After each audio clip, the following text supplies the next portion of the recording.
पोहताना कॅन सुटून 10 वर्षाच्या मुलीचा मृत्यू. कृष्णा नदीच्या अमनापूर पात्रामधील घटना. प्राथमिक तपास सुरू. पलूस तालुक्यातील अमनापूर हद्दीत दिनांक 6 मे रोजी सकाळी घडलेल्या दुर्दैवी घटनेत 10 वर्षीय मुलीचा कृष्णा नदीत बुडून मृत्यू झाला आहे. आरवी संभाजी सुतार, वय वर्ष 10, राहणार सुतार गल्ली पलूस, असं या मृत मुलीचं नाव आहे. आणि मिळालेल्या माहितीनुसार कुमारी आरवी सुतार ही सकाळी सुमारे 7:30 वाजण्याच्या सुमारास नातेवाईक कुंदन हनुमंत सुतार यांच्यासोबत आमनापूर परिसरातील कृष्णा नदीत पोहण्यासाठी गेली होती. पोहत असताना तिने पाठीवर कॅन बांधला होता, मात्र अचानक कॅन सुटले आणि ती पाण्यात बुडाली.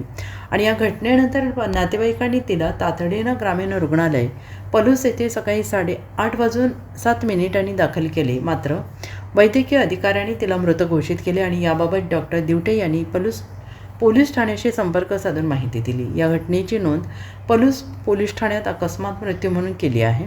मृताबाबतचा अहवाल तालुका कार्यकारी दंडाधिकारी पलूस यांना पाठवण्याची प्रक्रिया सुरू आहे.